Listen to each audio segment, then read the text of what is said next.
हरे कृष्णा, हरे कृष्णा। और इस चर्चा में हम गीता को सुन रहे हैं। सुनने से अगर कुछ परसेंट भी हमारे अंदर जाता है तो हमें उसका फायदा तो मिलना ही मिलना। तो हम ज्ञान की बात कर रहे थे कि जो कर्म फल से छुटकारा पा लेता है वह कर्मों के बंधन से मुक्त हो जाता है। ऐसा ज्ञानी पुरुष पूर्ण रूप से संयमित मन तथा बुद्धि से कार्य करता है, अपनी संपत्ति के सारे स्वामित्व को भी त्याग देता है और केवल शरीर निर्वाह के लिए कर्म करता है। इस प्रकार कार्य करता है कि वह पाप रूपी फल से प्रभावित नहीं होता।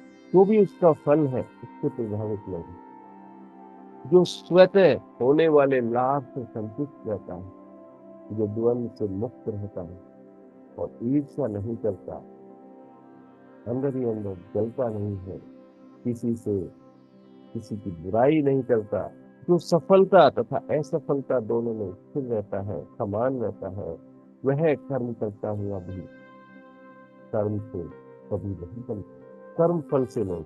जो पुरुष प्रकृति के गुणों के प्रति अनासक्ति, कोई लगाव नहीं है, जिन पुरुषों का इस प्रकृति के जो गुण है, तीन गुण, रजोगुण, सतोगुण, तपोगुण, तीनों गुणों से ही हमारी प्रवृत्ति होती है, जिससे हम ज्यादा संपर्क में होते हैं वैसे ही हमारे अंदर ज्यादा गुण होते हैं।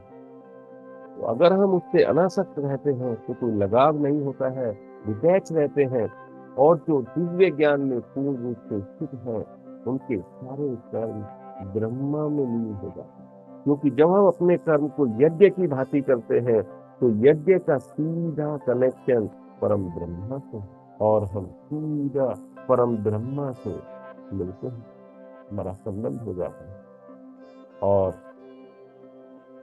हम वहां पर लीन हो जाते हैं। हमें अपने कर्म को यज्ञ की भांति करना चाहिए। जब भी हम कोई यज्ञ करते हैं उसमें हम आहुति डालते हैं, घी की आहुति डालते हैं, सामग्री की आहुति डालते हैं, लेकिन ये नहीं सोचते कि इस आहुति डालने से हमें क्या मिलेगा। बस यज्ञ कर रहे हैं, यज्ञ कर रहे हैं, उस समय हम कुछ और नहीं सोचते, सिर्फ आहुति डालते हैं। तो हमें कर्म करते हुए यज्ञ की भांति कर्म करना है, हमें अपने कर्म करते डालते नहीं सोचना है। अभी मैं ये गीता सार की चर्चा लाइव वीडियो से कर रहा हूँ। अगर मैं सोचूं कि कितने लोग आएंगे मेरी गीता सार की चर्चा सुनने, तो मैं ये गीता सार की चर्चा कभी नहीं कर पाऊंगा, लेकिन मैं उसे देखता ही नहीं। मुझे तो गीता सार पढ़ना है और गीता सार की चर्चा करनी है और मुझे सीखना है, और जो भी आएंगे उन्हें सीखने को मिलेगा, जो नहीं आएंगे उनका तो नुकसान, वो तो इस ज्ञान से वंचित है। तो ब्रह्मा में लीन हो जाइए, परम ब्रह्मा से सीधा कनेक्शन होता है यज्ञ से। अगर आप इस जर्नी को, इस यात्रा को आप इसमें भूल जाते हैं, लीन हो जाते हैं और उसे अनुभव करते हैं, तो आपकी यात्रा तो सफल हो गई, जीवन की यात्रा सफल हो जाएगी और आप बिना दुख झेले सुख का अनुभव करते हुए आप इस शरीर को त्याग सकते हैं। शरीर को त्यागने के समय आप सुख का महसूस करते हुए जा सकते हैं परम धाम, कृष्ण के सनातन धाम। जो व्यक्ति कृष्ण भावनामृत में पूर्णतया लीन रहता है, अपने आध्यात्मिक कार्यों में योगदान के कारण लाभ ही भगवत धाम की प्राप्ति होती है। जब आप अपने कर्म को यज्ञ की भांति करते हैं तो उसके योगदान के कारण उसका जो लाभ होता है वो भगवत कृष्ण धाम होता है, सनातन धाम होता है, क्योंकि उसमें हवन भी आध्यात्मिक होता है और उसकी सामग्री भी आध्यात्मिक होती है।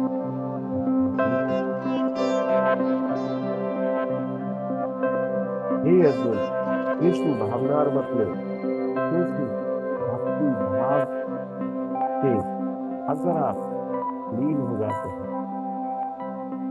भक्ति भाव में लीन रहते हैं, तो अपने आध्यात्मिक कार्यों में जो भी आप योगदान करते हैं उसके कारण आपको सनातन धर्म की प्राप्ति होती है।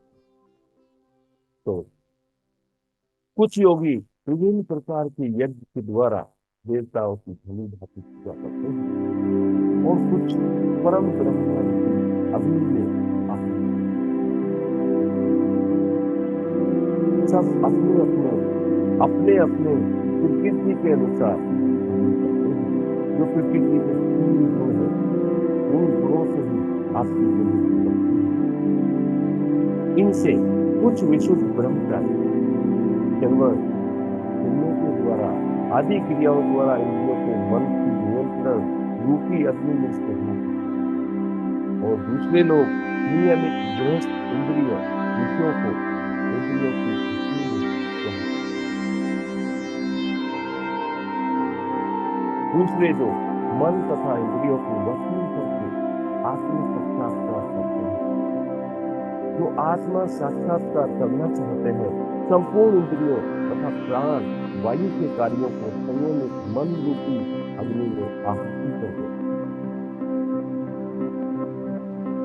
जो भी ऐसे कार्य होते हैं उनकी आहुति चढ़ा देते हैं इस यज्ञ में और अपने सर्वस्व यज्ञ की भांति करते हैं।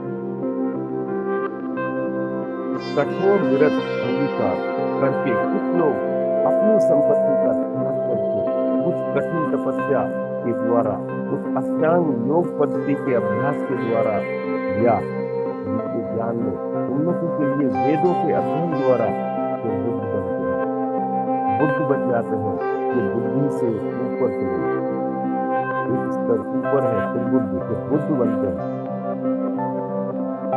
वो बुद्धि से ऊपर का लेवल है जिसे बुद्ध बोलते हैं, बुद्ध बनते हैं। और दूसरे लोग भी जो समाधि में रहते हैं, जो समाधि में रहते हैं और अपने सांस को रोके रहते हैं प्राणायाम के द्वारा, वह अपान में प्राण को और प्राण में अपान को रोकने का प्रयास करते हैं और अंत में प्राण अपान को रोककर समाधि में रहते हैं।